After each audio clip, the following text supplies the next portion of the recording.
We Just are moving. live. All right, guys, welcome to tonight's August 17th full design review board meeting for Wrestling Association. I'm going to call the meeting to order. We have a quorum of 4. I need, if someone could just unmute Scott. He said that he's muted. Thanks. Maybe Hey, there we go. There's Scott. Now we have 4. I'll take a motion to adjourn. Does anybody have an approval of tonight's agenda?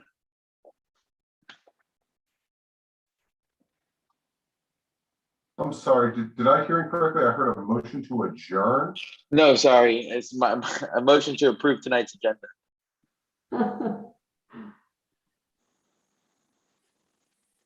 I move we approve the agenda for tonight.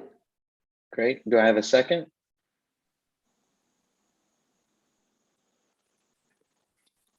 I'll second it. All right, we have a motion and a second. All in favor, say aye. Aye. Aye. All right, motion passes.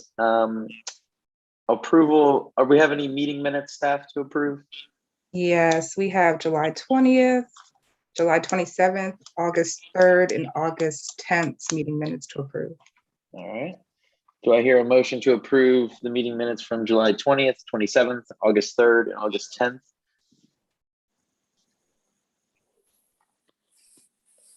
I move that we approve all of those. All right, we have a motion. Do I hear a second? I'll second. We have a motion and a second. All in favor? Aye. Aye. Aye. All right, motion passes. All right, I'm looking for any general member comments tonight. This is for anything that's not on the agenda tonight. If you have any comments as a general member, I don't think anyone registered with staff, so I think we will get moving into tonight's agenda. All of the actions tonight are going to require an appeal or appeals, which means that we need to do the process a little differently. Tonight, the appellants will present their case as to why there is new information or a design guideline was misapplied. And if one of those two things is proven, we'll vote as a board to accept the appeal, and then we will rehear the application. So the first part is just to accept or deny the appeal, and then we will rehear the application if the appeal is in fact accepted. So moving on to item F, we have 11025B Villa Ridge Court. And staff, if you guys could just remind me who can and cannot participate. You guys probably sent me this list and I just don't have it in front of me. For this one, everyone can vote. I don't think I can. I was a part of this decision. It was because that it was a full board decision. That means that it wasn't at a panel. Everyone can vote. Oh, this was at a full board? I thought it was originally reviewed by a panel, but the panel decision was appealed and the appeal was granted at the last full board meeting. And then the application was reviewed de novo. So everyone can vote on this. Gotcha. Okay. My mind is out of it. All right, cool. So I am in the clear. Everybody's in the clear. All right. So is the appellant here? So I believe it is Diamante. Anna Viamonte. Is she here?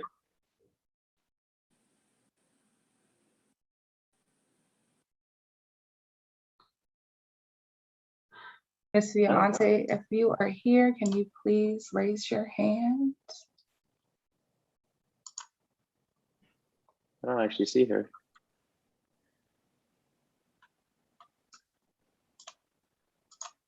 All right, well, we'll give her a little bit more time to get here.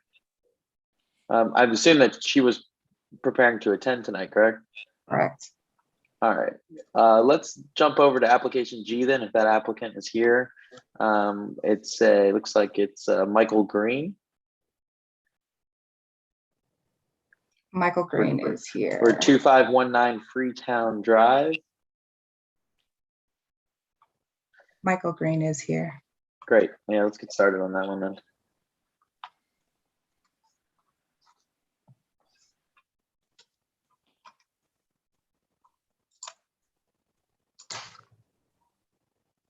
Michael, are you able to unmute yourself?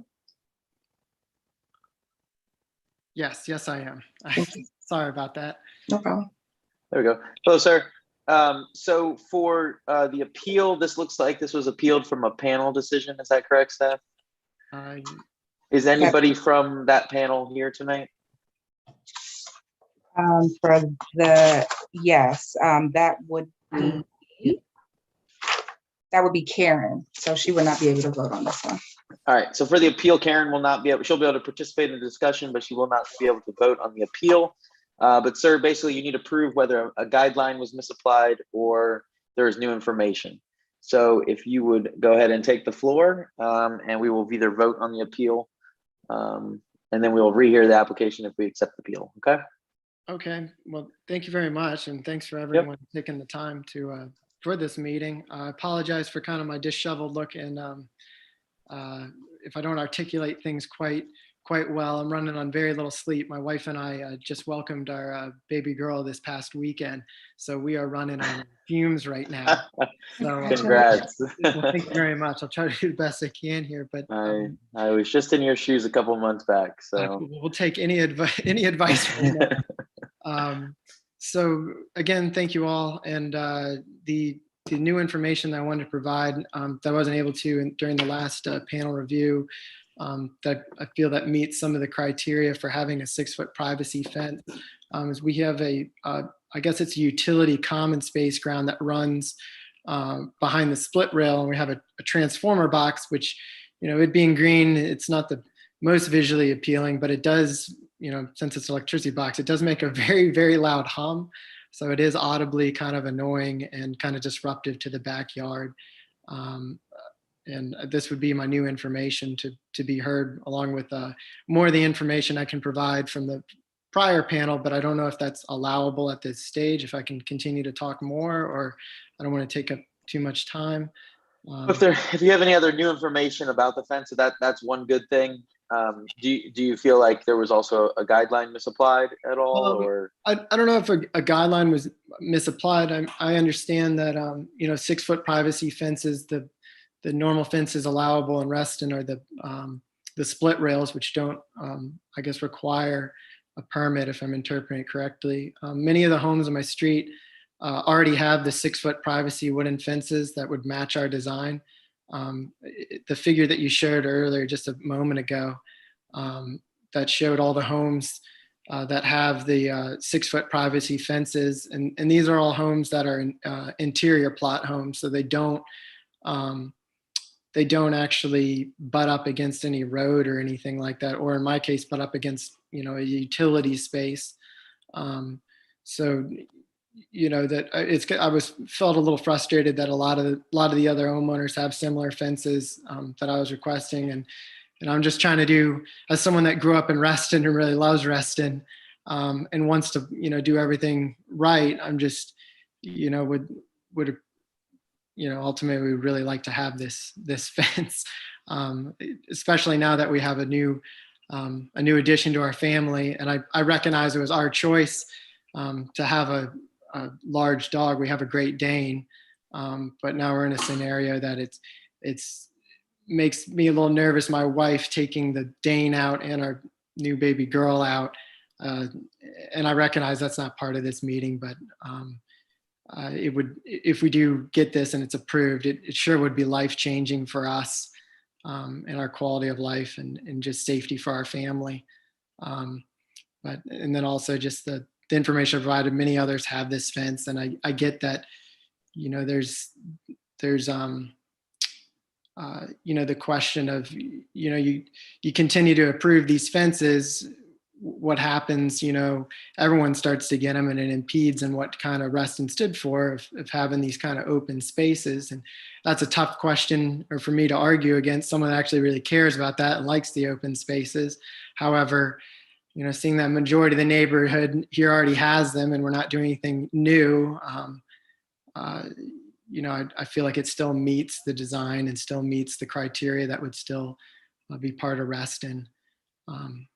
And that's pretty much all I have to say. I appreciate everyone's time, and thank you.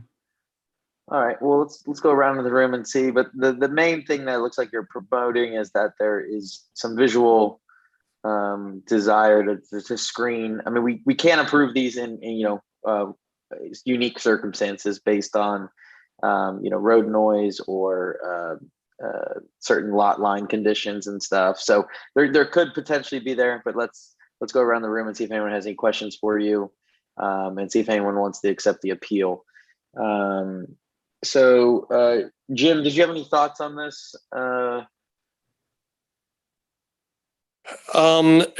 Is there, you said there are other 6-foot privacy fences in the neighborhood? Yes, sir. There is. If you go to that figure, all the dots here, those are all homes that I would consider interior plots that don't butt up against, for say, you can clearly see Reston Parkway along there. Majority of the homes that butt up against Reston Parkway, they have 6-foot fences, but all the homes I labeled here, they all have 6-foot fences, and they're all internal plot homes. And my cluster representative was kind enough.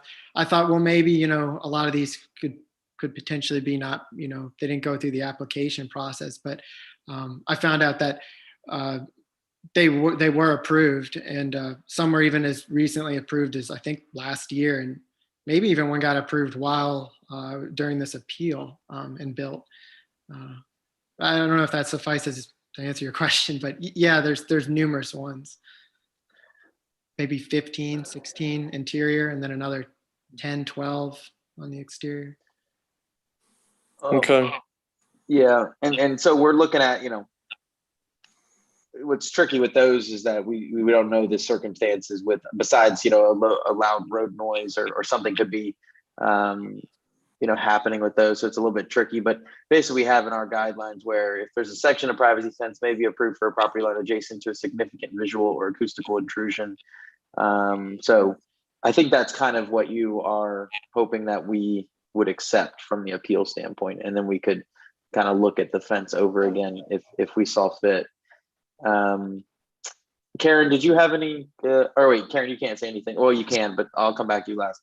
Scott, did you have any thoughts on this, on accepting the appeal? Yeah, no, I appreciate the applicant almost like preemptively talking about the pros and cons. And yeah, it's like at first blush, it's kind of surprising to see so many tall privacy fences have been approved here, because typically in Reston, like the very first photo we saw is typically split rail and wire to have as much natural weathering and visual transparency across all our publicly accessible and visible watersheds that a lot of the neighborhoods enjoy. So yeah, I think, Mike, were you reading just now from like a portion of the requirements of? Yeah, I just was reading. I was reading our think guideline basically. We're the reason why I think originally I saw this fence, I think at panel, or not panel, sorry, at consultation, and I actually denied it because of the condition of it being inward facing and not backing up to a road or any sort of, in my original view, any visual or sound intrusive item. I could see where the electrical box is, could be considered a visual and acoustical intrusion on the property.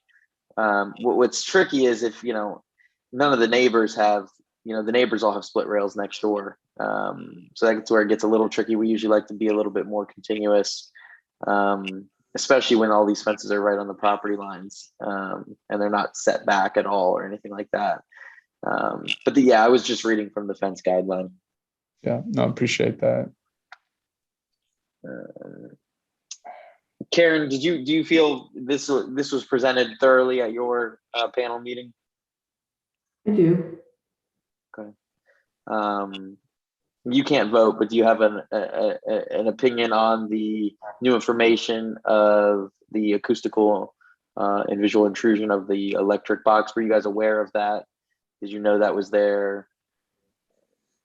I just think that's something that very, very, it's just in one place, and there's other ways to deal with that don't involve 6-foot fences around the entire yard, so.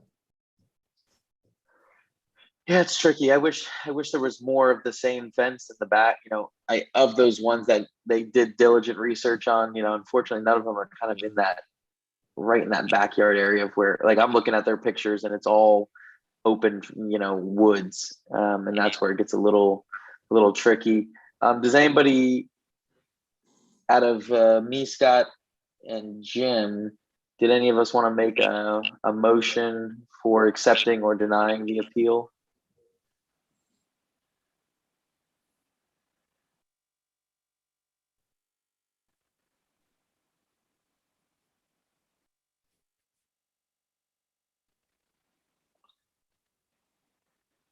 $12,370.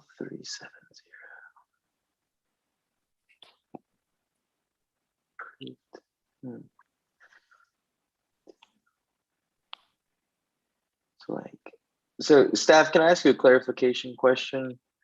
So, okay, so there's two, you guys did some research on these fences for setting a precedent in the neighborhood, and this is kind of what he was alluding to.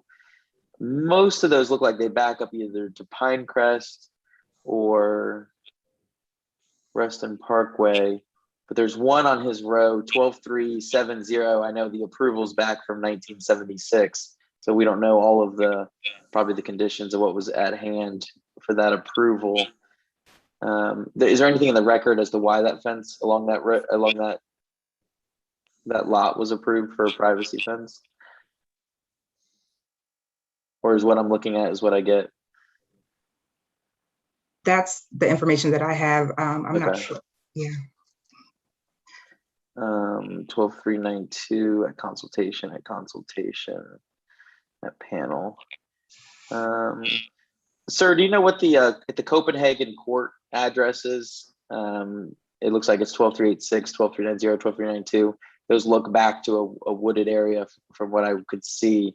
Yeah. Is there something back there that's the No, reason why those are being screened? it's all woods back there. There's Yeah. nothing in there, along with 12,366 and 2529. Those are all woods back there, and they don't even have any utility run or anything like that I have. Yeah, what's tricky is 2529 Freetown, there's no approval for a fence, and for 2433, that's the only closest one, they also don't have an approval for their fence. So it gets a little tricky when some people might do things that technically don't have Right. approval for. So that's where I just wanted to see if they're 12,366. I'm sorry, my Okay. numbers are kind of they didn't have approval. 12366. They did have an approval and consultation in 2015. I'm not sure to what extent. That's odd, because their fence is brand new and it didn't exist. Whatever, it doesn't. I mean, they're an interior one that was. Yeah. approved. Well, Mr. Chair. from an appeal standpoint, does anybody have feel like there's new information or a precedent set in the neighborhood that would kind of be new information, or the thing with the electrical panel? If nobody's willing to make a, yeah. Bruce just arrived. Oh, great. Hey, Bruce. Good afternoon. Good evening. Sorry. Good evening. Yeah. We're up on this fence application here. Or I don't know how familiar you are with it. We're still trying to whether we're going to accept the appeal or not. There is staff. Could you go to the electric box slide?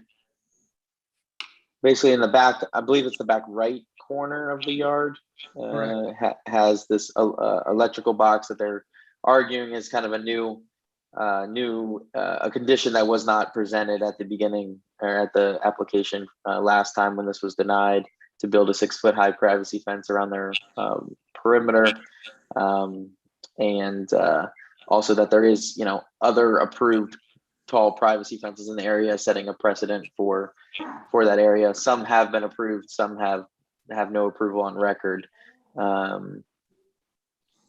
we're still trying to decide whether we're accepting the appeal or not. What are your thoughts, if you have any on this one? Well, my thought was that usually we have in our packet that there have been similar approvals in the area, and my understanding that was not the case here. Is that potentially the new fact? Karen, did you guys have the staff research of the other approvals when you guys made your decision? Oh, we had that map. You had this map with whether these were approved or not, or because I think Mike, did you make these maps, right? I think you did, right? I was informed by the cluster, our cluster representative, because our initial letter said that, our design wasn't approved, and it didn't give any stipulation of why. I thought maybe maybe I needed a more detailed plot or an updated plot figure. I didn't have any more info on it, and so when I called to ask if he could divulge any more information, he said, well, it likely wasn't approved because your home is an interior plot. And I simply told him that, well, there's been, there's numerous homes on my street that already have this fence. Maybe they weren't approved. And he was kind enough to look up just the homes I noted that had them. There's actually, I think, quite a few more than this, but, for privacy of neighbors, this is only what I could see from just Google and not disturbing neighbors or anything like that. Gotcha. But staff, do we know if we had this research as part of the panel? I think that's more, Bruce, that's what you're kind of asking, right? This RA staff search, slide 13. Was this a part of the original application? Yeah. If it's under previously reviewed, I assume it would be, right? Yes, it was provided at the last panel review. Okay. So yeah, Bruce, they did have that information. Okay, and because from my perspective, that would have been a relevant fact, but it was available at the time. Yeah, from what it sounds like. I mean, it's a tricky situation. It's nothing that I like to do, but I just, the problem is if we keep agreeing to certain exceptions, that this one, to me, you have two split rail fences right next to you, and that's I think also hindering my decision to allow a privacy fence, mainly because if those people had asked for a privacy fence 10 years ago, and now they see that you're allowed to have one 10 years later, it's just a very tricky situation to get in when we kind of try to start setting a precedent that would be against kind of our guidelines. Mr. Woodman, I'm sorry to interject, but is this an opportunity I could say something? Sure. So yeah, I definitely, it's hard because I'm not to say I'm not frustrated by the situation, because it's something I'd really like to have. But, at the same token, someone, like I said, I grew up here in Reston. I appreciate all the time and effort, and just the slides and all the information you guys log and keep is actually kind of amazing that we can do this. But my father has told me it's very easy to criticize and not maybe come up with solutions. And like I mentioned before, that you're kind of nailing on the head that it's a slippery slope of, you approve this one, then the next neighbor's like, well, he got his, and it's, it gets, how do you have kind of continuity, I suppose? And I think, and I don't have an exact answer for that. And this might be a conversation, or it's definitely probably a conversation that maybe you guys have had many times before during these board meetings internally. But, when you start having these older neighborhoods with some of these things that were approved, that, you don't exactly know the circumstances, there's not enough information, then there's maybe needs to be in the application processes for certain neighborhoods for fences. You say, we're flat out are only going to accept X number of fences, to the, and I'm just spitballing ideas here because, I understand it's hard to make a decision, and then it makes it harder for the citizens in the future. And how do you make them for other board members? I'm just trying to give ideas. I just feel like, it's a little frustrating if like I'm now in the shoes of maybe the next applicant in the future where they're saying, well, Mr. Green got his fence and now I can't get mine. And it's just kind of kicking the can down the road. But, now I feel like, whoever just got theirs approved a year ago and got it built, then, now I'm feeling like, oh, that's a little unfair. Like, it's the same circumstance that backs up to Green's space. They didn't have the audible or visual disturbances that even I had. And I'm just trying to give ideas because I love Reston. I feel very privileged and I get to come back here and live. I think I'm just rambling now and taking up too much time, but anyways. Yeah, I mean, yeah, it's tricky for sure. I think, if the DRB had its way, no privacy fence would exist except, maybe along edges of townhouses for the kind of 8 feet or so, and everybody would just have open space in their backyards. That would be our ideal kind of situation. There sometimes has been obviously one-off approvals then that's why it has to go through this design review board, and it's unfortunately it's up to a judgment call of the members that are a part of the board at that time or the panel at that time. And so we try to be consistent. We try to be consistent with our guidelines as well. And I can see where you do have the utility marker. I think to put up a fence around the entire yard just for that one little portion, maybe isn't the solution. There maybe could be a better way to screen that. I wouldn't be opposed to accepting the appeal and then revising the decision with partially of the fence to use as screening, but I just don't know if that's really going to get you really what you want anyways in the long term, which is a taller fence. So I feel like I don't, it's a toughie thing. Does anybody have any other thing? If not, I will make a motion that there is to disapprove the appeal or to not grant the appeal, just based on, I don't feel like there's any new information that was not determined during the original application review. I'll second. All right, there's a motion and a second. Any further discussion on this? May I say one last thing? Yep. Maybe it's too late, but I wish you guys would please reconsider the fence. It would be so helpful for us. Just another Reston height to another. I don't know what else to do. I've just been trying to do the right thing to fill out these design board things and help our family. I travel a lot for work. It would give us such a peace of mind to have this. And I'll say no more. You guys made your decision. Yeah, I mean, what's tricky, what you could maybe do is maybe, I don't know, work with staff maybe to do some sort of temporary, application for an approval for your unique situation with the Great Dane. And maybe we could look at a temporary solution of some sort to approve. That would be my only suggestion, and to potentially help that because I do understand the issue at hand. So, Karen, you mentioned there are other ways to deal. Were you thinking of like a segmented screen or like planting out the area, or you mentioned earlier in the meeting, Karen, that there may be other ways to acoustically treat that? I don't remember saying that. Oh, okay. Sorry.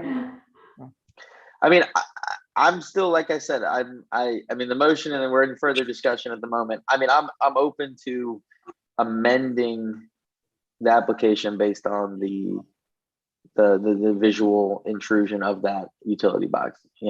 It is ugly. It's not hiding just because it's painted green. So, I mean, we could look at some way to revise the decision if you guys are okay with that. Sure. Just to get everything lined up. To do that, you would have to say, you'd have to grant the appeal. Correct. On new facts, and that would be the box. And then we could look at that fresh and perhaps, to your point, get to the point of what we find a solution that at least provides some measure of satisfaction here. But we can't do that until I think we first have to concern ourselves. Is this a new fact? If it is, then we can look at the application, perhaps make the suggestion that you're offering, Michael. Yeah, I mean, so we have a motion, we have a second. So what I'll do is I'm going to amend my motion and then obviously Scott will have to agree. I will amend our motion that there is a visual intrusion of the utility box. And that is new information that was not included in the original application. And I will reverse my denial to an accepting of the appeal, with hopes of that we can try to work something out here. So my motion is to actually accept the appeal based on the new information of the visual intrusion. Scott, do you accept that? And if you don't, then we'll just need to vote on the original thing that I submitted. Are you to approve the continuous 6 foot or? No. All I'm doing is voting to accept the appeal at this moment. I'm right, saying that there is an I'll- acoustical intrusion. I'll second. Okay. All right. So we have a revised motion that then Yeah. was seconded. Any further discussion on the revised motion? All right. So all those in favor of accepting the appeal based on the new information, all say aye. Aye. Aye. Aye. Any nays? And then Karen abstains. So we'll accept the appeal, and now we'll talk about the fence. So let's, staff, could we go down to, so both neighbors have agreed to it from what I've seen, and those are the most important people to agree because they have to share the property line with said fence. And they have not registered as affected parties. And I'm assuming, sir, are in support of the fence. They understand the situation. Yeah, we went numerous conversations with them, with showing them ideas of how it would look, and the design and the exact layout. And I even worked closely with the neighbor, making sure, just by not to get too crazy with sun angles, because I didn't want the fence to impede some of the really nice plantings along the perimeter of their yard. And I was concerned about the shadow and them not getting enough light, but where the sun falls, it won't impede those plantings, thankfully. Also, not that it makes too much of a difference, but as you guys notice, there is a split rail in some of the location on the perimeter now, and it is in good shape. And I plan on not just getting rid of the rails, but taking some of the timbers. And my adjacent neighbor, who also agreed to the fence, he's got to be almost 100 years old now. I'm going to take the good timbers from this fence and actually replace a lot of rotten and fallen and broken pieces of his, and then also replace the neighbor across the street. They're getting married this fall, and their split rail is basically turned into mulch almost. So I'll be using a lot of the timber to help them out and rebuild their fence. So I thought that was a nice way to recycle the materials and help the folks around me. Okay, so it sounds like there is some existing vegetation that could help soften the appearance of the fence. We've decided that there is some visual and acoustical kind of intrusion. I'm fine with.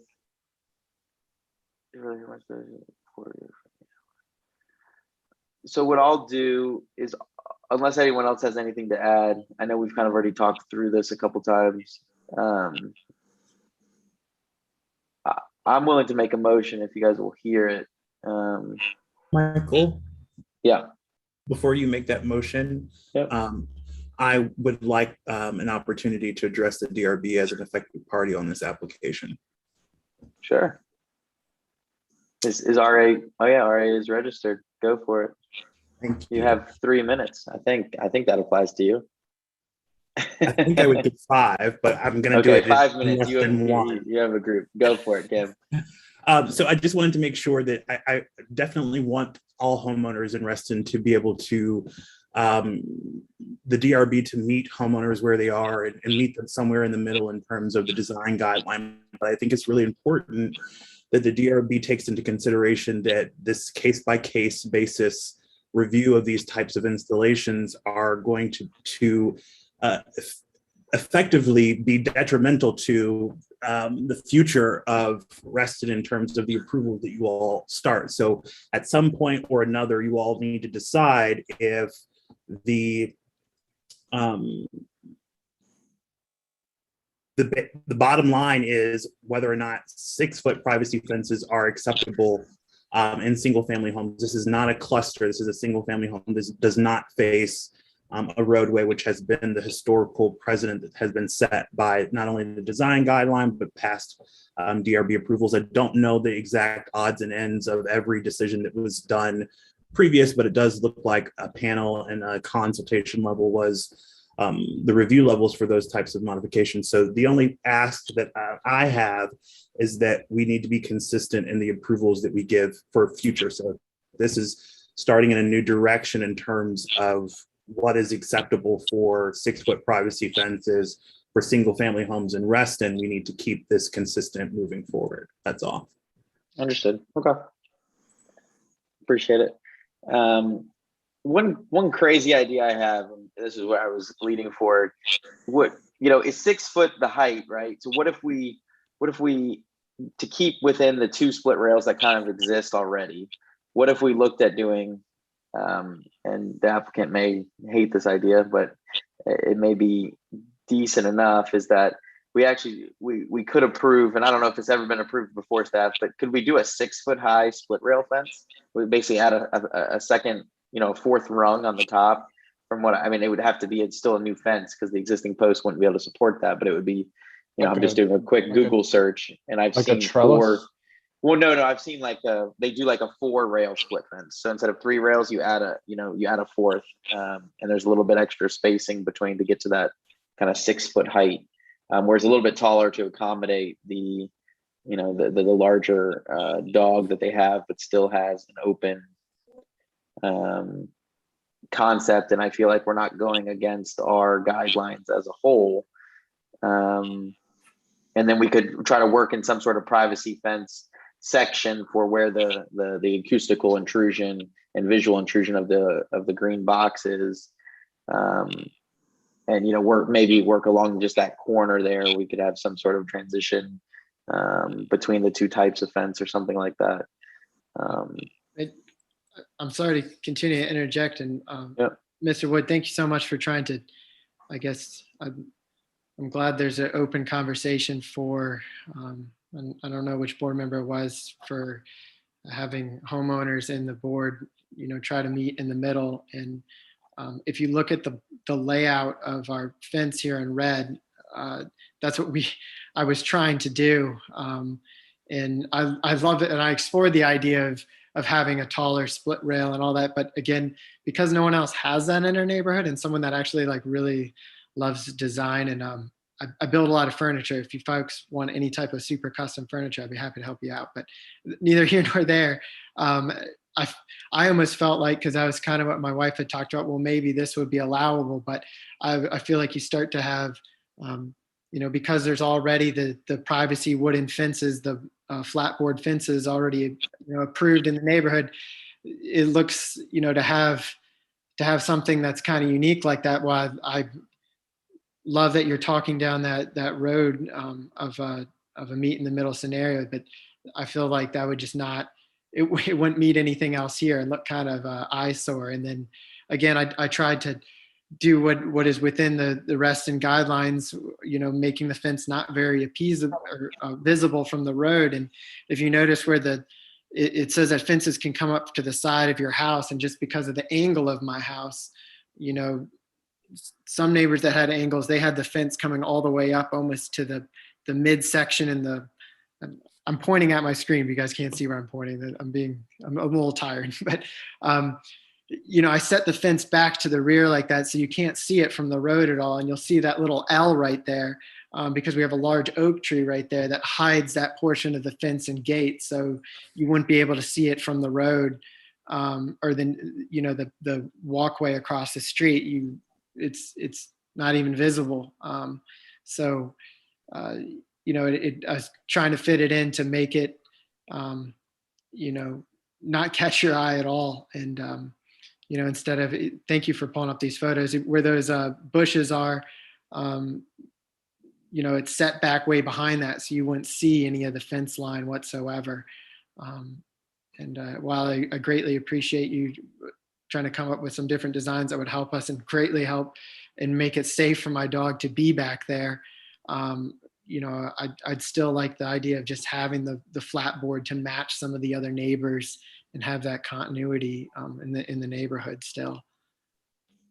Yeah, I mean, I necessarily don't agree though with that, just because in your neighbor, you know, your direct two neighbors have split rails. Your, you know, neighbors behind you from a picture on slide 34, you know, have split rails in the back. It looks like there's maybe two split rails in the back there. If you look in, you know, slide 35, you know, I don't see a single, you know, flat gate, flat panel fence all throughout those yards. So I would be, you can see the flat from it's poor angle of the photo, but the neighbor one over from me, their yard backs up with a board on board that you can see from the corner. And then beyond that, the other fence, what is it? Not San Jose. Their flat board is visible from the rear of the yard too. so you're not open to a 6-foot high split rail? I mean, possibly. I don't know how that would. I haven't seen one like that. I have a picture. I don't know if I can. And I don't know. I just if it's that between having nothing, I'd have to talk to my wife if that'll work. But to have that, I don't know. I just, you know, I appreciate you trying to meet me halfway, and if that's what it is, and maybe that's what it is. Yeah, I mean, I think the idea is that when people look out in their backyards, they can look through to fence or to forest. So if you wanted to do a privacy, you know, if you want to do the privacy as the front two corners of your house, the fences that come off the corner of your house, and then we wanted to switch to a 6-foot top rail, 6-foot high split rail that goes all the way along your property borders, that I could be agreeable to. That would at least keep, you know, your backyard open as can be. Does anybody else have any thoughts on the fence and any potential options to help this applicant? Yeah, I appreciate both your back and forth. I think going back, I'd say Cam's point is really important. Just because I've seen these types of applications before, and trying to stick to some sort of rule is town-wide it's a really hard charge, but something that I'm glad, Cam, you brought up.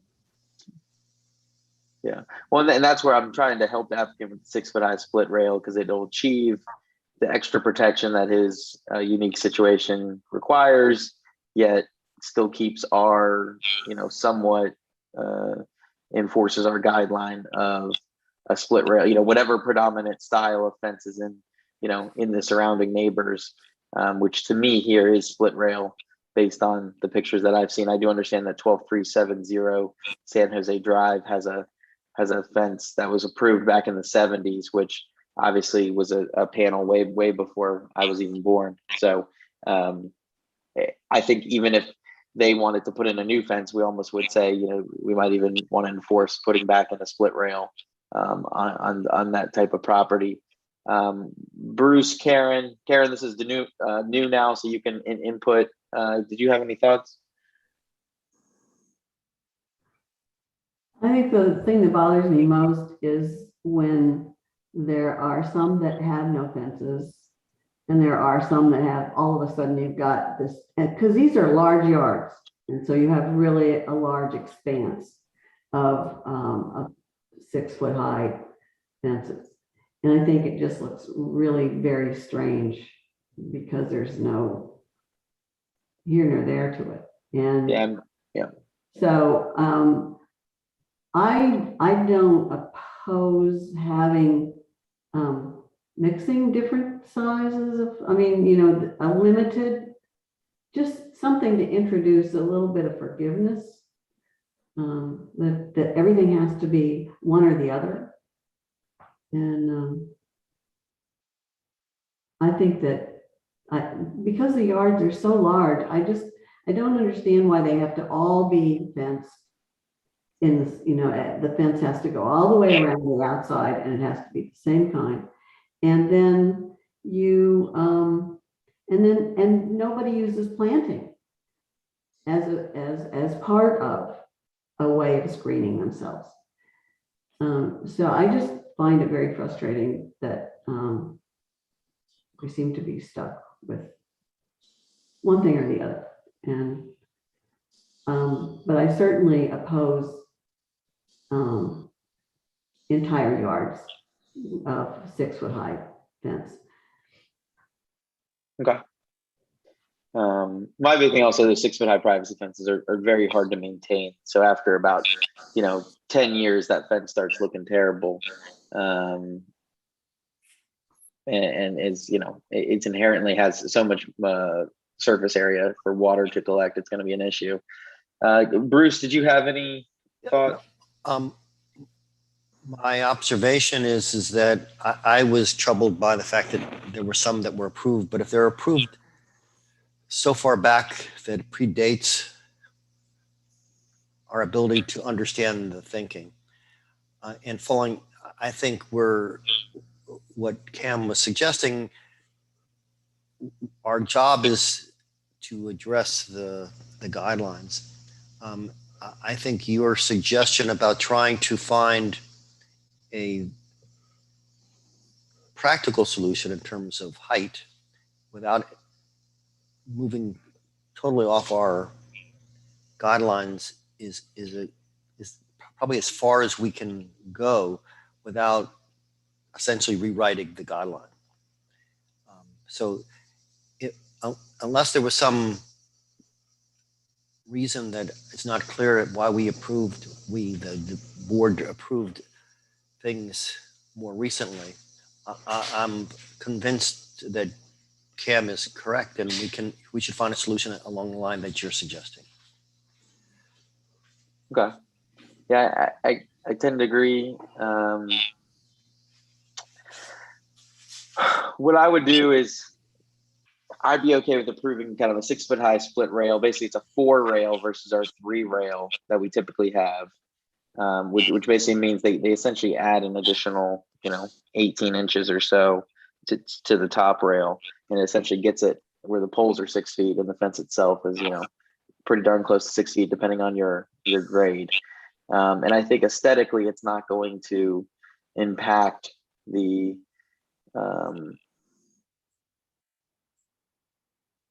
rear view shed, and the one fence that is an approved fence is from so long ago that I don't even know why they approved it, and just because somebody else approved it 40 years ago, it's distinct against our guidelines. So I think it's a tricky situation. So what I'll do is I'll motion to approve the application with the following amendment: that the split rail fence be allowed to be a 6 foot split rail 4 rail fence, and that they're back at the visual acoustical intrusion of the electric panel, that either plantings can be planted or a solid board fence for 8 feet in each direction is allowed for that specific section, if desired by the applicant, but preferred vegetative screening if possible. I'll second that.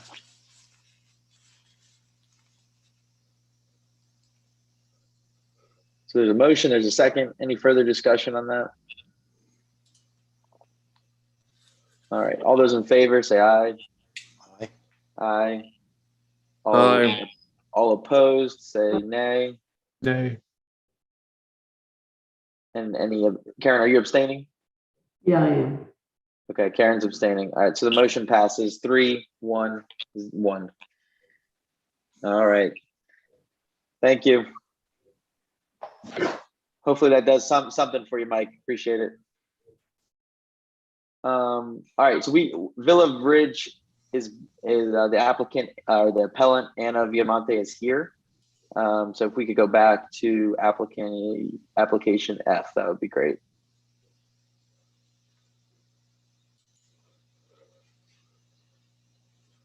Hello, am I being prompted to speak? This is Anna speaking. Yes, Anna. Yes, if you could. So for your appeal, you weren't here earlier, but if you have an appeal, you're appealing an outcome from the full DRB, I believe. And we need to either be presented with new information or a misapplication of guideline to accept your appeal. And then we will rehear the application once the appeal is accepted, if it is accepted, okay?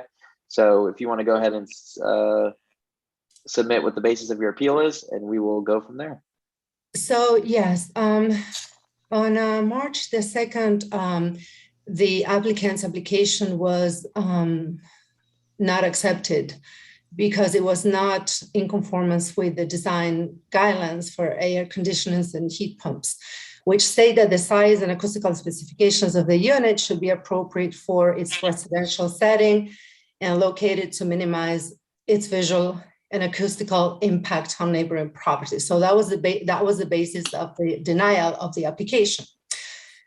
So on the subsequent submission, which took place after my neighbor took action on this denial, which I'm not sure how the process was accepted to be followed in that sequence, because it does not abide by the association's rules.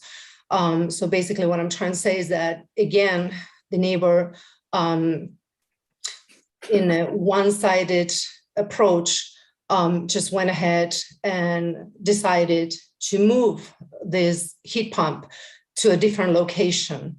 And subsequent to that, the board reviewed her appeal to the denial and then decided on June 22nd that the new location was appropriate, although it is the exact same location, only in the opposite direction. First, it was to the left of my kitchen window when looked at it from the outside, and now it is to the right. Even that it is a little bit more detrimental, if you think of it, because in order for the installer to fix the previously horribly installed unit, or the installation, to fix the installation, because it was only like a few inches from my wall, which made it which made the kitchen wall and the dining window to make noise every time the unit kicked off. Then when they moved it to the right, they had to position it farther away from the wall in order to mitigate that issue, and then also put a jacket, which actually did mitigate the sound impact. However, the visual impact was not resolved, and the decision was to put vegetated landscape so as to provide some screening. I don't understand how that is going to look like, because there isn't really, I'm not sure how that's going to prevent the obstruction that this massive 70% larger unit causes to the visual when looking at my window from the inside of my property. So another concern that I have is that I don't understand if this is going to be a precedent that is going to be set from now on and for years and decades to come, because as you can see, I don't know if we can possibly see the photos that I took, and I think we are looking at them. Sorry, I was looking at the appeal. So none of my neighboring condominiums have any units that look like this in terms of the size. So is this going to be the unit that sets precedent?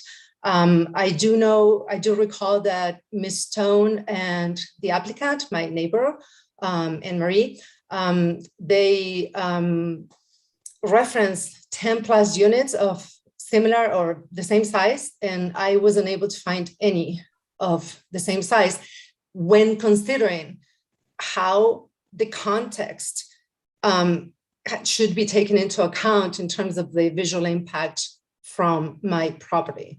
There is another unit that I found that is of similar size, but the position of that unit is different and it does not have the same impact on the unit owner that this one does have. And in any case, that one unit is owned by the person whose window is the closest to the unit anyway. So it's a completely different situation. So I was glad to hear Mr. Adams reference the danger of making decisions on a case by case and not applying the rules, and how these decisions can set precedent for years to come. So is this what we want for our neighborhoods, for our communities? Just someone can plant a unit that is 70% larger than the pre-existing one and impact the visual from a neighbor's home, and we will be totally fine with that. I am concerned by that, regardless of what happens with my case. I wouldn't wish this on anybody. I do tend to be compassionate and considerate of my neighbors' needs and rights. So that's something that I wanted to put out there. So in terms of what is new information, the new information is that I'm not sure how that decision is going to be accomplished and actually achieve the objective. Okay. So what's tricky here is I don't know. It looks like your appeal is more asking for clarification on what our approval is saying, correct? It's not really,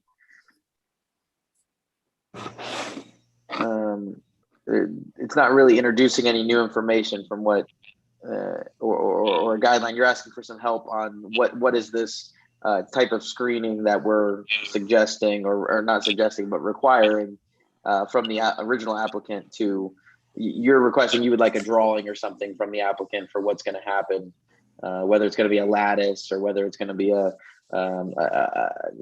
skip laurel, or is it going to be some sort of board on board fence or something? Like, what is that kind of what you're asking? Hold on, ma'am, you're muted. Okay, now I can. Go ahead. Yes, if you look at this photo, this is my perspective, like on a day-to-day basis, like where is that vegetation going to go?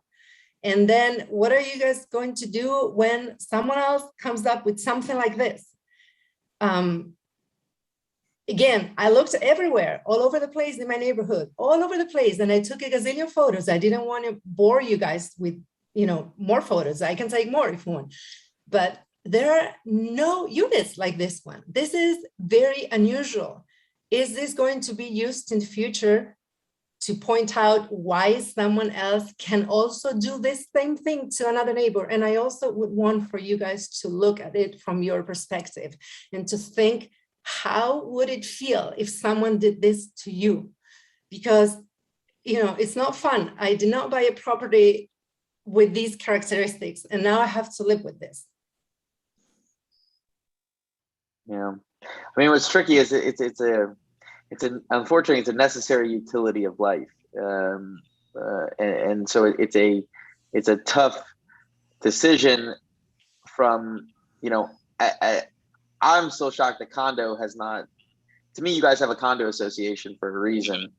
Aesthetically speaking, we can apply a guideline based on aesthetics, and sometimes noise, which, this is just such a unique circumstance for the condo association. Like, have they still been quiet on any official comment on what's been going on between for this application?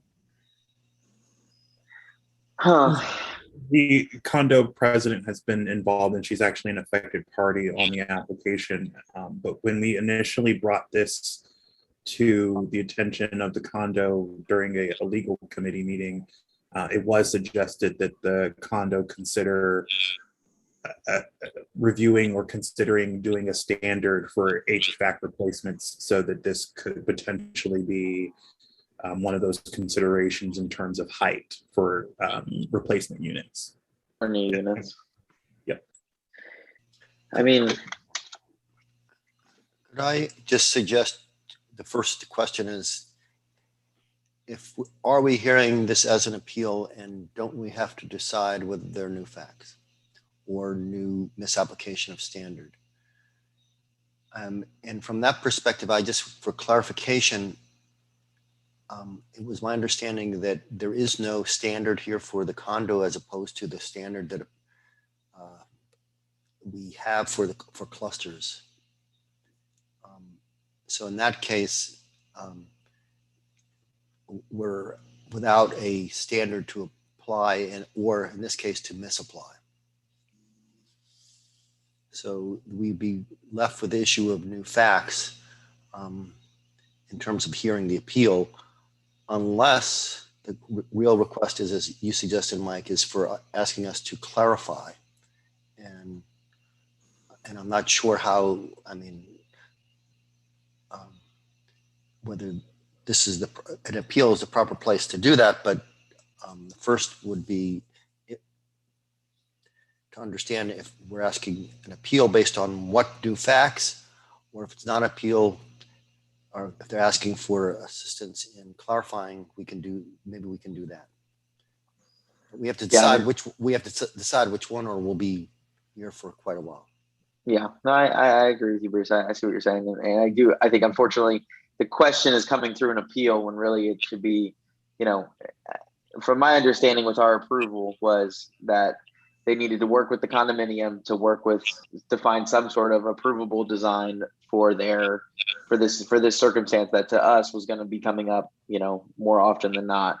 I think our approval says to work with the Villa Ridge condominium to install vegetative landscape or lattice lined with vegetation 6 inches to 12 inches from the left side of the unit to provide additional screening. So I think if there's some clarification that's needed, they can maybe work with staff to try to help do that. I just don't see any new information that we already had when we made the decision. It's a hard decision. It's not an easy decision, and I'm not trying to set a precedent for these units. What's nice is if we keep our decision like this, then maybe if the condo does come up with a standard, that then maybe they can, because this was the first, maybe they can work with these two homeowners to maybe help this unit come into compliance with that standard if and when they're able to kind of push something through, so we're not involved in nitty-gritty details like this of an HVAC unit that's technically probably on condo property and not even on either homeowner's property, and that's where it gets a little tricky, and that's why we said to work with the condo to kind of have the decision. So Karen, did you have anything to add? Were you about to say something? Well, my question is that we gave them 90 days to do that. And we're still in that 90 days, are we not? I believe so. So we have not followed what the decision was to its end. And so do we jump in and layer another another idea on top of that, or are we just going to, we have to see what we end up with what we approved last time and take and decide where we go from there. I mean, I'm not sure how that works. Yeah. I mean, yeah, and personally, I'd rather see the unit put back where, you know, it's more consistent with all the other pictures they sent, where they're always all next to each other, but that's not really what we're reviewing.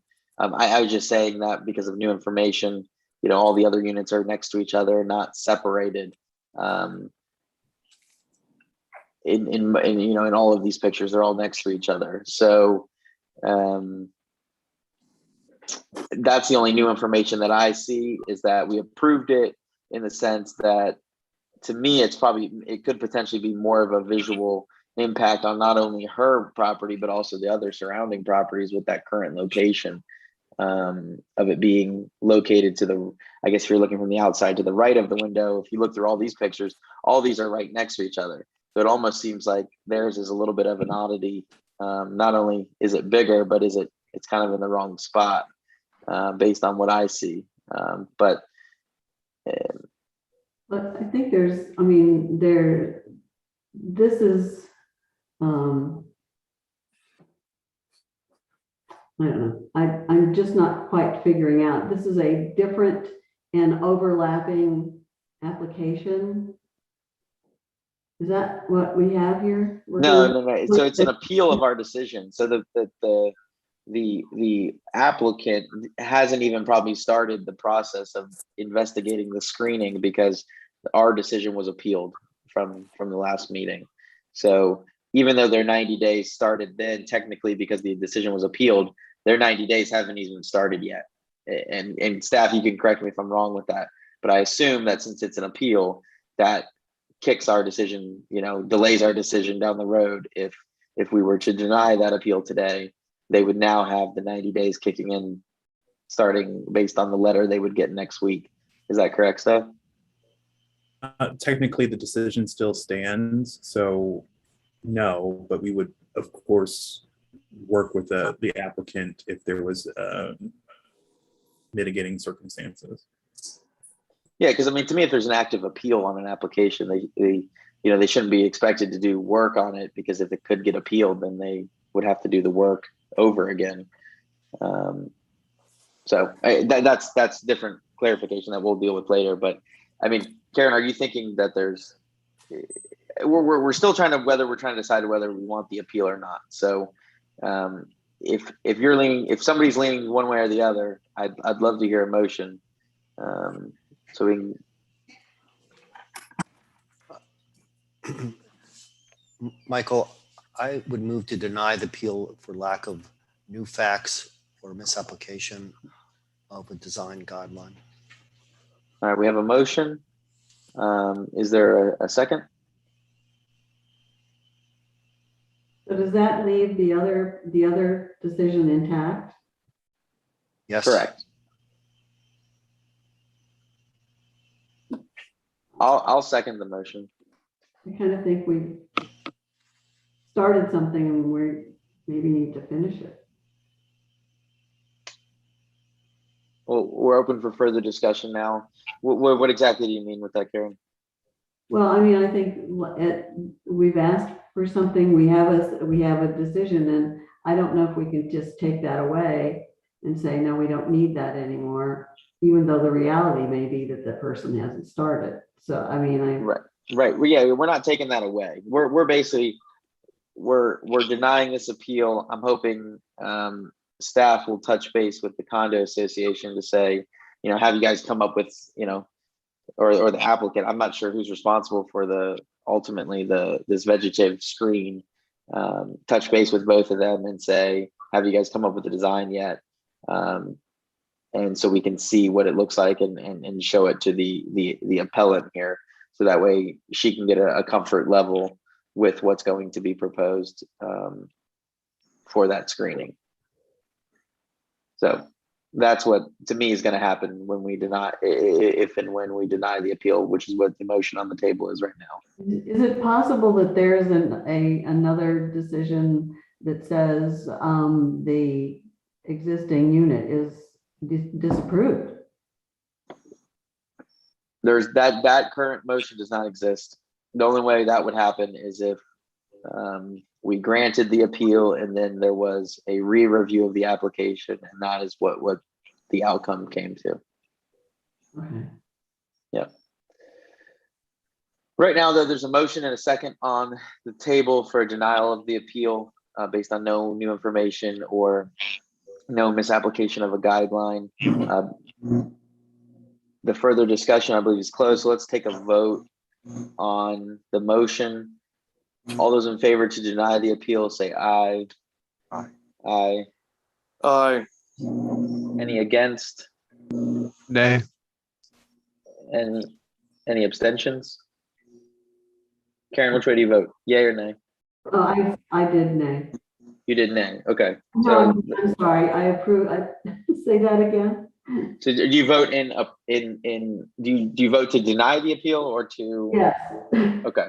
All right. So the motion passes 4-1 that we will not accept the appeal. Staff, could you guys work with the appellant and the applicant and the condominium association to come up with a design and get it submitted for all parties involved to take a look at and try to get something implemented? Sure, that's not a problem. We can, I'll reach out to the condo association and try to facilitate that between the two parties. Yeah, because what's tricky is I assume for some sort of additional structure or whatever, planting, whatever, that's condo association land. So the homeowner on the second floor can't just start digging up the ground and doing something. So I'm assuming there needs to be some sort of level of oversight there from the condo. So hopefully they can work through that. All right, moving on to application H, which is Purple Sage Cluster. And staff, so this is an appeal, or it is an appeal, correct? This one is an appeal. We have Purple Sage as I as well, and that one was a deferral, but this one is an appeal. Gotcha. Okay. All right. So application H, we have an appeal. So just as is the appellant here.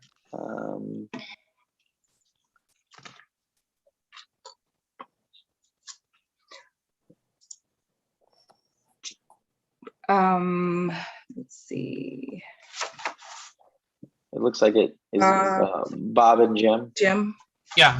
Hi, good evening. Hello. This is Bob Sledges. Evening, everybody.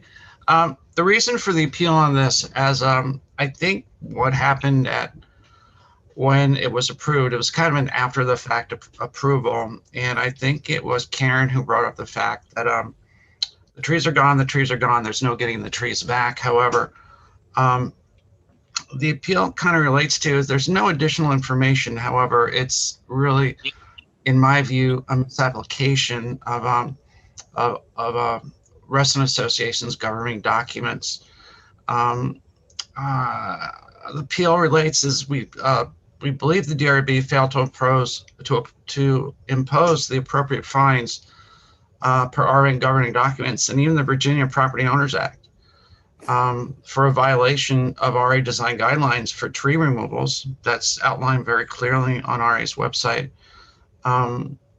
Secondly, the DRB decision was not whole, as it did not impose a deadline for stump grinding, as at least 3 large stumps from the 3 pin oaks are clearly visible from sidewalks in our plain view, and should call for a time frame for replacement trees that have a caliper of at least 2 inches, as well as mandate that tree spaded replacements aren't acceptable. You can't just run up to Home Depot and buy a tree in a bucket and stick it in the ground. Our board of directors removed these 7 trees without submitting a DRB application, and then only did so after we reported their actions to covenants and RA management that the tree removal had actually begun. All the trees certainly required an application as detailed in tree removal guidelines. It says, I'm not going to quote the entire guideline. This says if you're removing a maximum of 3 live trees of 4 inches in diameter or greater, the 3 pin oaks on the application were live trees that should have been saved by trimming and further care. During the panel meeting, the PSA president detailed the cluster's dire financial situations as an excuse for not stump grinding and not providing a plan for tree replacement. But the ongoing mismanagement of our cluster's finances by current and prior boards and management companies shouldn't weigh into your decision, as it has no bearing whatsoever to move forward of removing the trees without a DRB application. We believe it sends the wrong message to cluster boards, to management companies, and to landscapers and tree companies that do business in Reston, as well as our members, that there are no real consequences for violating RA design guidelines and the deed of declaration. In essence, perpetuating that god-awful perception that in dealing with RA and the DRB, that it's better to ask for forgiveness than permission. So in summary, we're thinking that we see that the appropriate fines are imposed. A deadline is given for stump grinding, and stipulate that all replacement trees must be of a caliper of no less than 2 inches, and that tree spaded replacements simply aren't acceptable. Again, understand trees been removed, no getting them back. However, you guys are the responsibility for the stewardship of RA's natural environment. And you should be sending a strong message that the behavior demonstrated by our board isn't acceptable. If I did something on my area without submitting a particular DRB, I would expect to have the consequences of being imposed with a fine or fixing the situation. So again, no new information. However, what I believe is a misapplication of RA guidelines and RA governing documents. That's what I got on that. Okay, thank you. So, sir, have you seen the decision letter? I mean, the decision letter says the applicant must submit a replanting and scheduling plan for replacement trees within 60 days of the dated decision letter, and to be scheduled for review to the next available panel meeting. So still hasn't been 60 days, so we don't have that yet, but we did mandate and require that. The stumps must be completely removed or ground below grade for trees in the front or visible from public pathways, streets. Stumps must be completely removed, ground below grade, or cut flush with the ground for trees in rear or side yards not visible from public pathways and streets. And then no additional trees may be removed without prior design review board approval. The design review board strongly encourages the cluster board to develop a tree management and maintenance plan. So, you know, what's tricky is all of these trees were presented to us as dying or deceased, and they had pictures and documentations of that. I personally do not enforce any sort of fines or anything like that. That legal is on, and they can kind of walk you through of what we do. And I don't know what you're referencing on the website about certain fines. And but all we can do is kind of hold them accountable with our decision, like what we submitted, and then our staff will follow up and make sure that does in fact happen, which they're still within that 60-day window. So it's a little bit of a, you know, it's not like they haven't answered what we have asked for yet, because they still have time to come back with us. Staff, have you heard from the cluster? Are they prepared to resubmit that tree plan within 60 days? I have not been in contact with the cluster. Okay. I suggest that we need to follow up with them and make sure that we get a tree plan from them, because they did do work that was on the edge of whether it was legal or not based on deceased or decaying condition. It's always better to double check before they take down trees, so we can make sure to have clear documentation on them all. And it looks like from the chat, I see that they are from Colleen Beckett. I don't know if she's on the board for the cluster. They say they are on target to have it submitted in time. So it was never part of it. I don't know if that's important, but I just does anyone else have anything to add to the appeal? Just possibly to the point, maybe instead of an appeal, they're asking for clarification, because the things they were asking are in the decision. So perhaps they're asking for clarification on a date for the stumps to be ground. And that perhaps that's something we could at least provide that clarification. Because I think the other things that I understand were the basis of the appeal and the things that we're concerned with were already addressed. A deadline, and with respect to fines, that's nothing we could address in the first instance. In the second instance, at this point, they have approval. So I'm only suggesting that if perhaps we could consider the panel is interested in clarifying the deadline for the grinding. Yeah, I could see that. I think all of our decisions probably have some sort of deadline, I would assume. I don't know. I don't know if we clarify in all of our decisions certain deadlines unless we're asking for more information or if something's been done. Tony, are you on? Can we amend a decision based on giving additional clarification from a timeline perspective to? I mean, it sounds like from what I see in the chat is that the Purple Sage cluster is on it and they're going to have us a plan, and those stumps they're going to address them. But is there a way that we can put that in writing with a time frame to a decision? I have to double check with Cam, but I think the time limit is run to make this decision final. And so unless you grant an appeal based on the very limited circumstances, I don't think that it's editable at this point. Okay. But overall, Cam, we have there is a deadline of some sort, right? When we enforce when we submit a decision, I mean, the person can't take 20 years to come in compliance with it, I would assume. That's correct. They have 6 months to start it and 18 months to finish it. So with our decision here, they would have up to 18 months theoretically to finish, unless we ask for something quicker, basically. So that's already built into the decision. That's what I'm understanding. Correct. That's already built. That's built into the guidelines, basically. And therefore that applies to the decision. So that was my concern. And The stumps do have a deadline. They do? Yes, 60 days. Where do you see that? It was in the what it's. All I see that has the 60 days is the submit a replanting and scheduling plan for replacement trees, which then, that we could enforce and say, you guys need to plant these trees in 90 days or whatever. Once they bring that decision back to a panel, we could address the stumps at that panel meeting maybe, and say the existing, if a tree is going where an existing stump is, obviously they need to, grind it up first and get it out of there.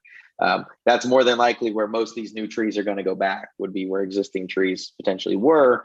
So it would make sense that the stumps would be taken care of at that time, which it sounds like that's the plan anyways. But okay, I don't know what maybe I'm not looking at the right document, but it does say the 60 days. Are you looking what's on the screen right now, Karen? Because this is the decision letter right here. Yes. Mm-hmm. Decision letter that stated July the 6th. I guess you're almost saying it's implied in the decision letter that stuff in the decision letter it has 60 days to occur. There was a deadline for that one, that's all. The other ones did not. Gotcha. Other than what you're talking about. Implied. With all that said, I think we're the cluster is on it. We're on it. I think staff is aware, and I think this appeal kind of makes it more aware that we'll make sure to follow up and that the cluster is submitting it on time. But with all that said, I don't feel like there's any new information. So I'm going to motion to deny the appeal. Second. There's a motion and a second. Any further discussion? I can't vote. Okay. Is there anybody else that can't vote on this appeal? Only Karen. Only Karen? Okay. No, All right. it's present. The other one is my partner. in that particular. Gotcha. Okay, all those in favor say aye. Aye. Aye. Aye. Aye. All against? Any, and then Karen is abstaining. All right, motion passes 4-0-1. The appeal is denied. Okay, so moving on to Purple Sage cluster lighting, I believe. Yes, site lighting. And who from Purple Sage will be presenting?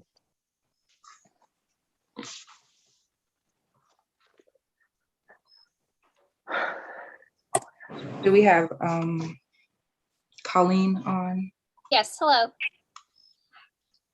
Hi, Colleen. Hey, how you doing? Good.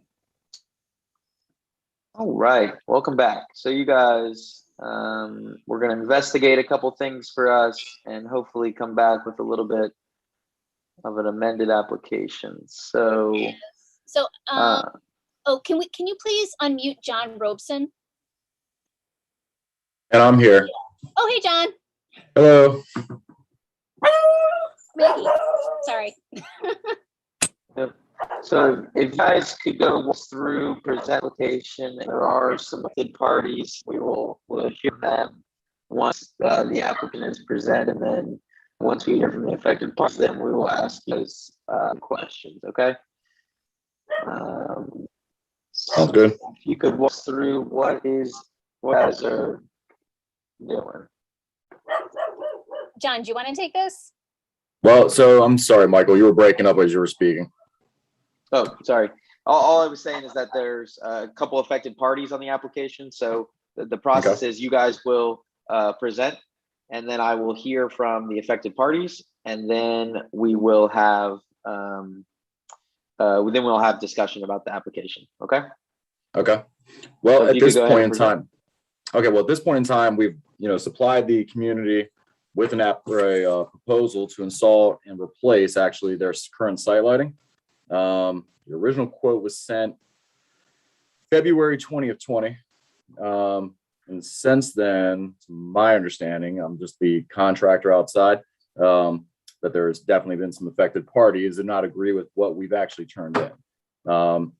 On the Reston side of things, I believe that there were some questions regarding the style of fixture, the concrete anchor base, and I believe there may have been another question involved, but there's been a lot of back and forth.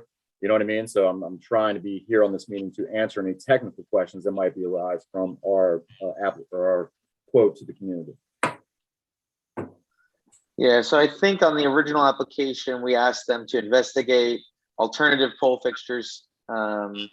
We invested them removing the concrete base for the light poles. That basically was, typically we like to have our poles set in the concrete that's below the grass. So that way it doesn't have that concrete base with the junction box, and it just looks cleaner. And then, yeah, so those are kind of the three things. It looks like you guys have a couple options for us to take a look at. I'm on slide 8, staff. There's an option 1, and then there's an option number 2 on slide 13, and I believe option 3 is on slide 17.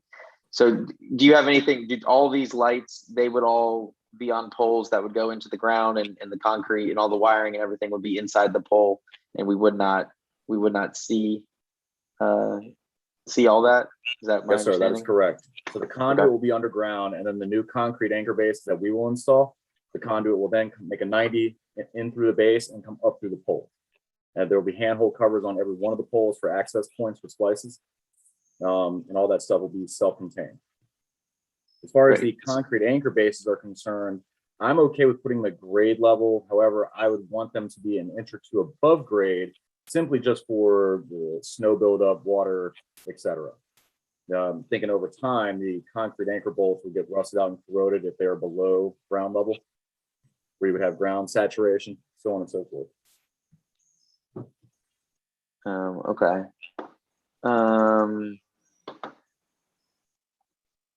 We certainly get the concept of it not looking like a stadium parking lot. Yeah, that's I think that's the big thing, is that we just don't like having those become a visual intrusion to people. But as long as all the wiring is concealed, you know, if you needed to have it come up, you know, an inch or 2 inches, you know, the grass is going to cover that. So I'm not too concerned about that. So that's the new stuff. So I guess we would talk about the lights, but did you guys have anything to add to your presentation, or obviously we're going to come back and ask you questions. I need to hear from the affected parties first. So if you guys don't have anything to add right now to the application, we'll obviously come back to you guys and we'll go from there. Okay. Yeah, as long as you feel that, you know, I've answered your questions or the board's Yeah, questions. and I'm sure there's going to be more questions as we go around to all the board members. But just so we have some clarification to start and everyone understands where we stand for the affected parties. So for the affected party on this, we have Bob and Jim. Would you guys like to speak? Just reminded from affected party standpoint, you have 3 minutes to discuss your affected party status, and let me know when you're ready, and go for it. I'm good to go. Hey, it's me again. The primary issue that I have, it's not anything that PSC has proposed whatsoever. The issue that I have is the fact that we currently have, it's more of our own governance issues that are causing the major issue with that, and that is we have one active board member. Our only other board member has not been in communication with our community. He's unfortunately stuck in India due to the COVID travel ban. The decision that our president's unilateral decision to move forward with this lighting proposal, even with the new fixtures, was done outside of an open meeting of the board of directors that was properly noticed to all members. Instead, she has communicated her decision to move forward with this project via a newsletter that not everyone in the community receives, even though they've tried to contact the management company to be added to the distribution list. Additionally, we will have our annual meeting in October where we'll be electing, hopefully, a full board who could work together and come to a decision and get a couple of more quotes on this and work more closely with the neighborhood and better involve our cluster. We understand the board's ultimately responsible for the decision, but to be conducting the affairs of an association outside of an open meeting, again, I'm going to stress, and I'm glad that General Counsel is on this call. It's a violation of the Property Owners Association Act. You don't conduct the affairs of an association behind closed doors, unilaterally, outside of open meetings. The annual meeting takes place in October. We've had these streetlight issues going on for now 26 years. This is not an emergency. Additionally, Mr. Robinson had made some commitments to come out and do a demonstration of light fixtures and light patterns. That hasn't happened as of yet. But the primary issue is the way that these decisions are being made by our board.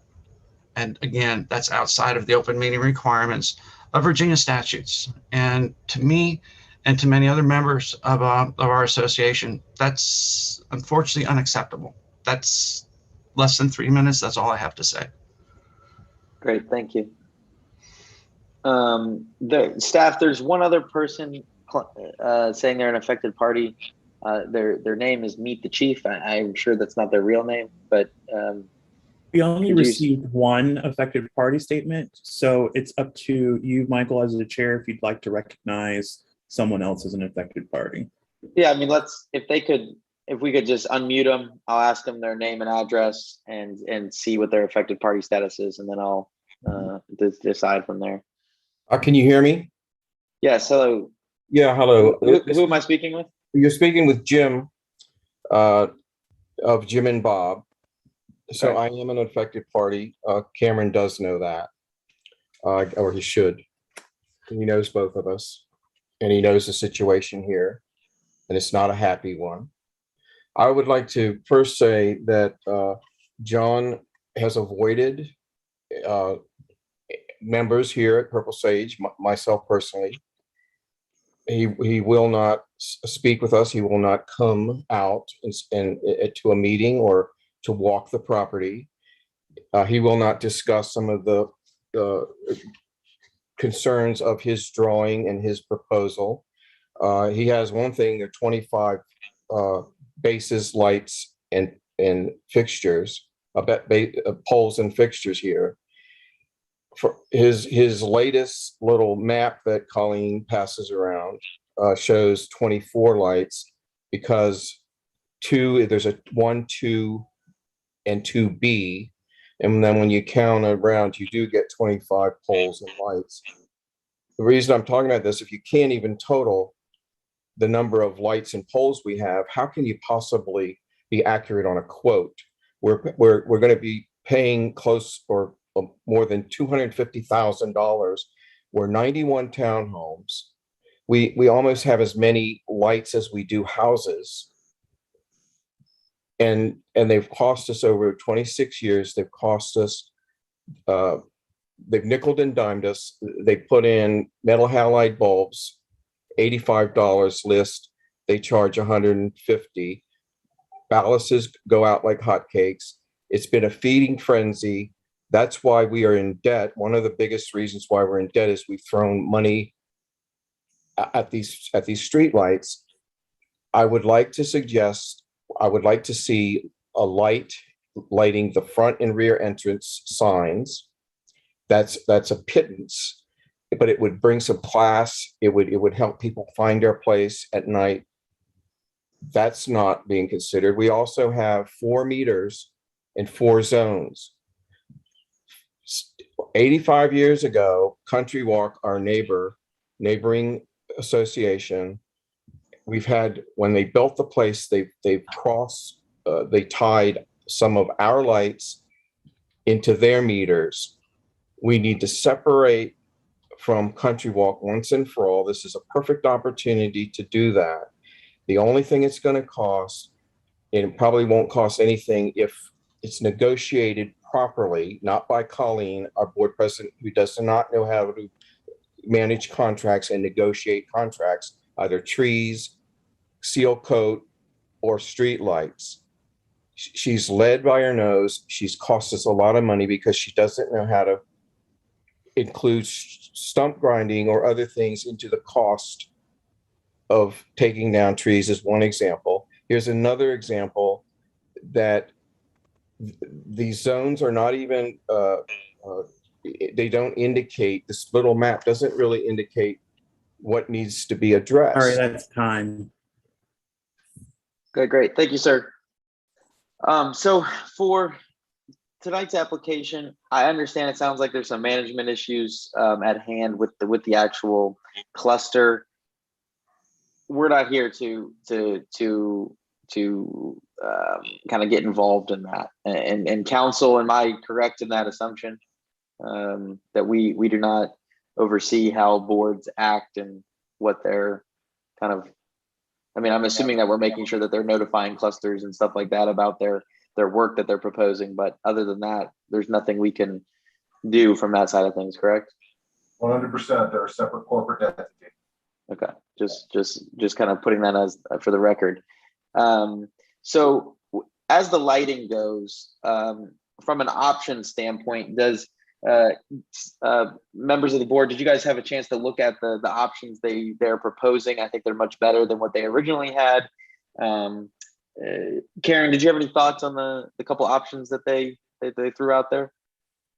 There's some of them have some missing information. I happen to like the Hubble one. And which one did you say? The Hubble. The Hubble. Do you know what option is that? Is that option 2? 3, I think. Option 3. So, and the other, but there are 2 sizes of them, and I'm assuming that it's the larger one that's needed for this project.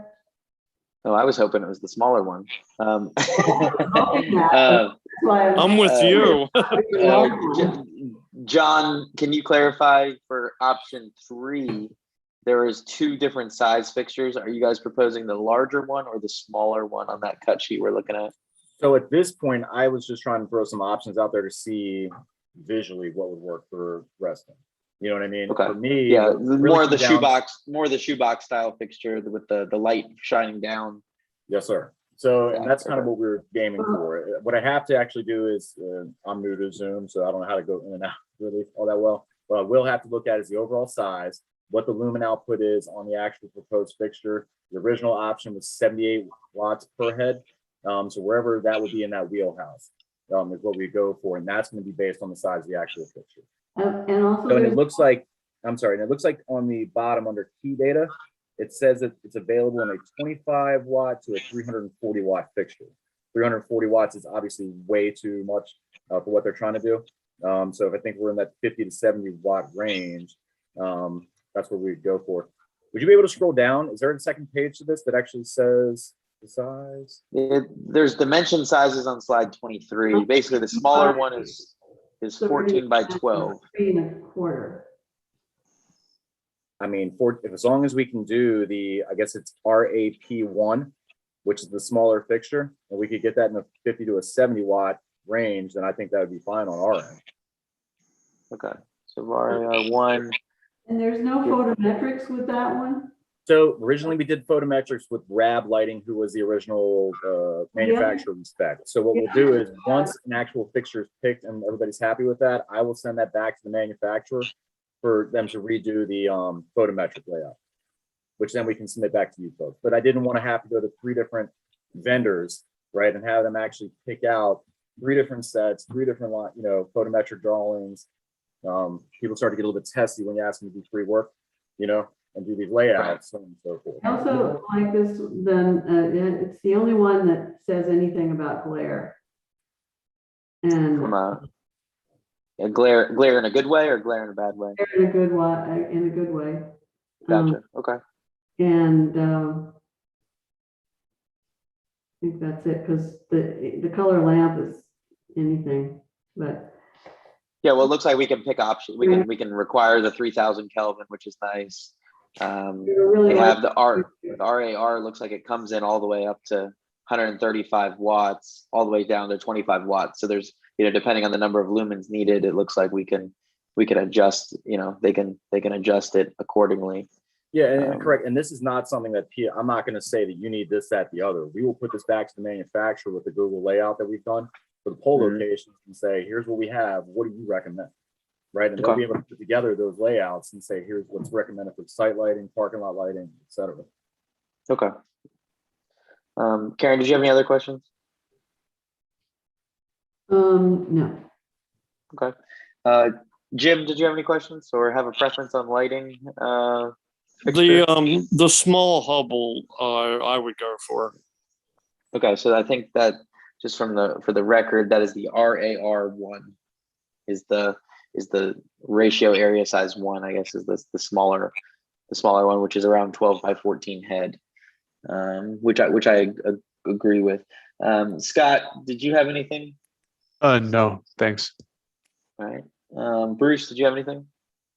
Yeah, I had a question.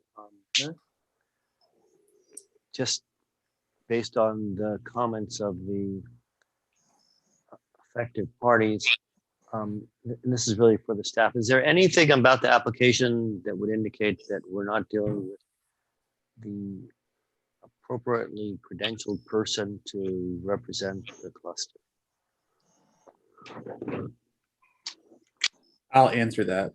No, the application was deferred, and to our knowledge and what we've confirmed is the people who have signed the application are legitimately able to sign the application. So there's no concern related to that. I just wanted to clear that because that seems to me as far as that's what we're looking at as a DRB. For whatever other governance issues for the cluster, that's outside of our purview is what I'm getting to. So I just wanted to make sure that at least I'd asked the question in response to the points raised by the affected parties. No, as to the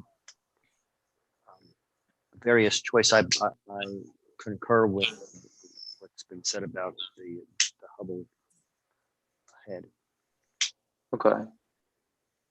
So the only question I have in regards to the application is there was one part where it says 22 poles are going to be replaced, and that I believe 3 are going to remain. To me, if you're doing all this work, why are we only replacing 22? Why aren't we just doing all 25 of them? Also, with this pole, is this light even going to be interchangeable with that pole, with those 3 existing poles? Why not just replace them all? Yeah, so originally, I'd have to pull the work order history. We've been on the community since 2017, roughly. And that was January 2017. Within that time, 3 of their existing poles had come down. So, and they were old wooden poles, approximately 15 feet in height, with a concrete bumper, if you will, around the actual base. So when they actually fell down, we ended up demoing the old concrete base, which again was not necessarily below grade and had no real structural validity to it, other than a bumper for like the landscaping to bounce off of. So when those went down, we ended up replacing them. They're within 3 years and they're in good shape. I have not personally been on site in the last year and a half, so I'd assume that they're still in good. But that's when this was why that was written that way. Gotcha. Okay. And again, those would be compatible with Yes.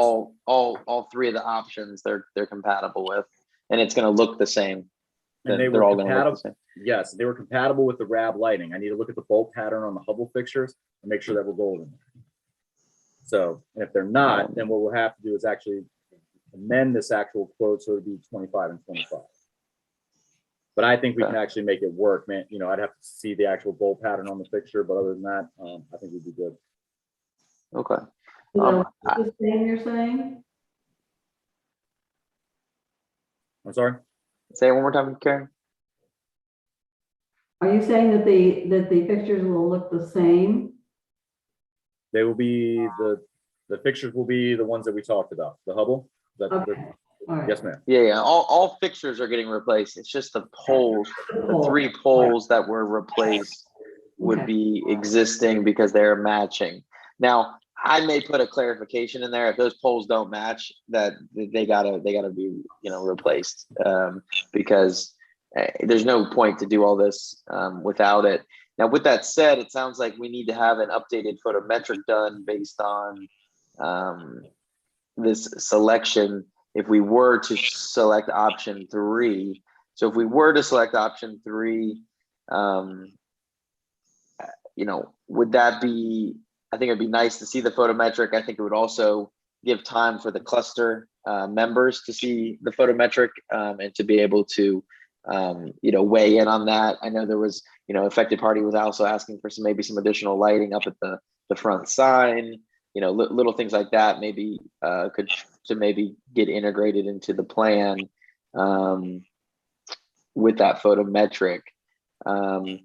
With that said, what are you guys looking for tonight? Is Colleen on? Yeah, I'm here.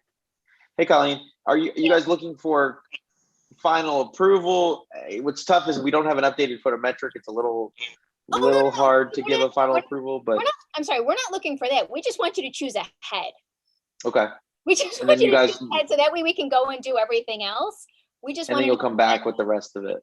exactly. Like we just want to know from a design perspective what you want. Okay. Well, I think the consensus, and I could be misspeaking, it sounds like people all like option 3 and the RAR1, which is the smaller option on RAR1. And I think what we would do is then staff, would it be best would we defer it again and say the design review board likes option 3 for the light, but requires a photometric for final approval? If you would like to do that, we could do that. And then that way they can still, I'm not getting involved in the cluster issues, but it sounds like there's still, people do want to weigh in on these decisions being made. So, hopefully you guys can have a community cluster meeting that would basically, help you guys have everyone's input, and people can get some of their voices heard. Maybe add some lighting up at the front sign. Who knows? So what I'll do is I'll make a motion to defer the application telling the applicant to provide a photometric with option 3 head with the smaller head of RAR1 as the model number, and come back with a photometric plan to receive final approval for the application. May I have clarification on if it's supposed to be for a full board or could it go to panel? Well, Yes. I mean, we're already at full board here, so I don't think we can go backwards. We're deferring it, so it needs to come back to full board. Okay. So there's a motion.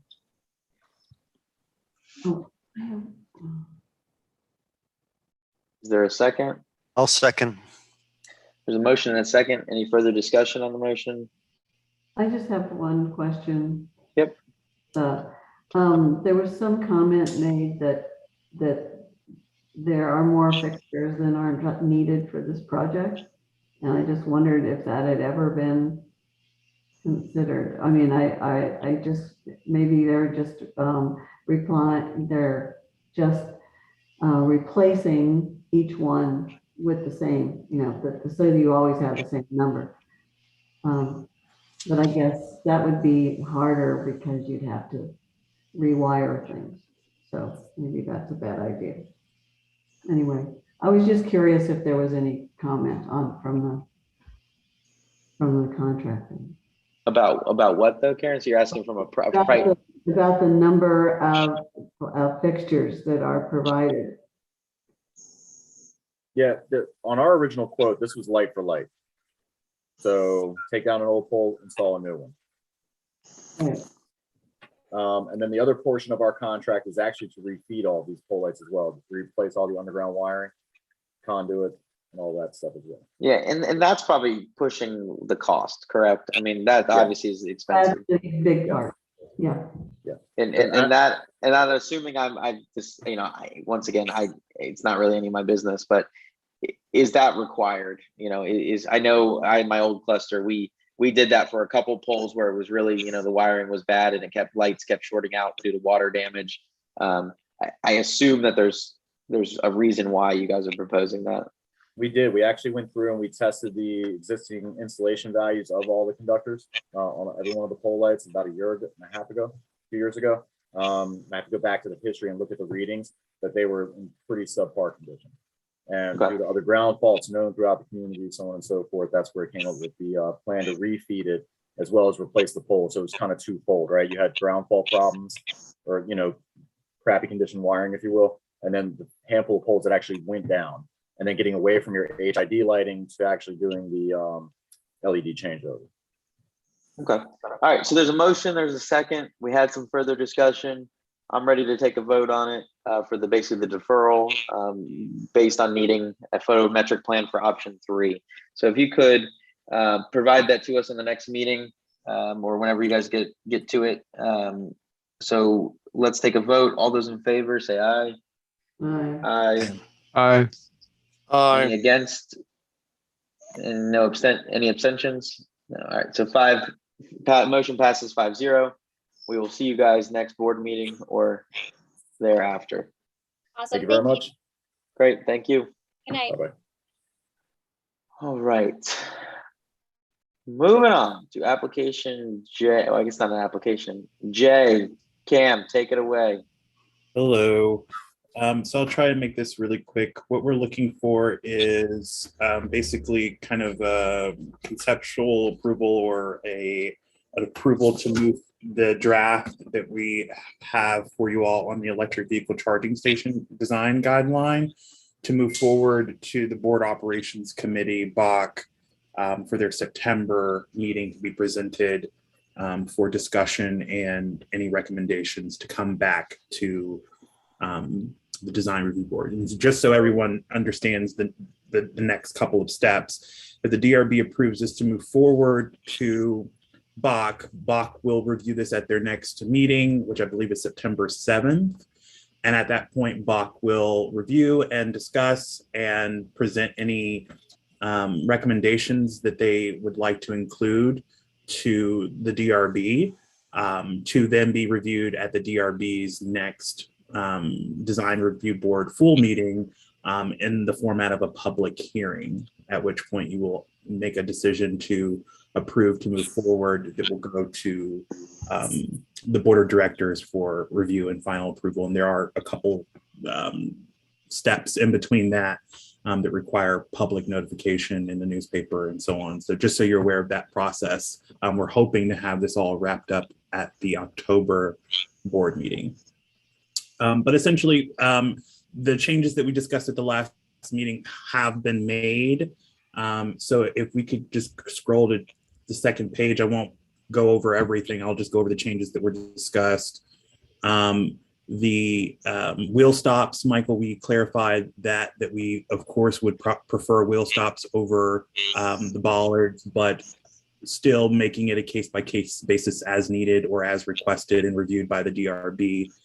And then in addition to that, we clarified the language on the installation in carports must limit visibility from the street or any adjacent sidewalks or pathways, to be sure that we were not invading into people's garages. I think that was a comment from Bruce. And then there was a small grammatical change in the same section under the use of bollards and wheel stops. So essentially, again, this design guideline is, in my opinion, much needed. Clearly, we're moving in a direction that a lot of cluster members and a lot of members that are non-cluster are looking for the installation of electric vehicle charging stations, and there should be a design guideline to kind of codify the potential requests that we're going to get, and hopefully making the reviews much more objective instead of the current situation where we've kind of approved a multitude of different types of styles of installations without any real guideline to support those approvals. And so this gives us that ability. I do believe that it is detailed enough that it gives the DRB the flexibility to review every installation type from RA property to cluster property to condo and non-residential properties, and then including single family homes. So does anybody have any questions about this? No, I think this is great. The only question I had is this, so will this go car vehicle charging? Are we stating whether this is going to be a staff review level or a panel level consultation? Are we clarifying that internally? I know we don't usually put that in our guidelines necessarily, but these would still come before all reviews. We're not basically having there's no fast track, no application required for any EV charging station. That's correct. On the first page at the top, it does state that your application will be reviewed by a panel of the DRB. So we did establish that it needs to be reviewed by a panel. It says that? I mean, I just can't read. Yeah, it does. Oh, reviewed by a panel. Boom. Gotcha. Yep. Okay. Appreciate it. Did anyone have anything to add to it? But they did a very good job. Yeah. Great. Okay. So do we need to, so we'll take a motion. Does anyone want to make a motion to approve this draft and let it keep going into the final approval steps? So moved. So we have a motion. Is there a second? Second. We have a motion and a second. All those in favor, say aye. Aye. Aye. Great. Any against? And no abstentions. Motion passes 5-0. All right. So that's all we got, right? Looks like it. That's easy. All right. Well, it's a short agenda that I thought was going to take a little while ended up taking a little longer. But all right. Do we have a motion to adjourn? So moved. We have a motion to adjourn. Is there a second? Second. Second from Jim. All those in favor, say aye. Aye. Aye. Aye. All right. Motion passes. Thank you Great. all. Thanks, everyone. Everybody Thanks a have lot. a great night. Thanks, Steph. Good job. Thank you. Thank Bye. you.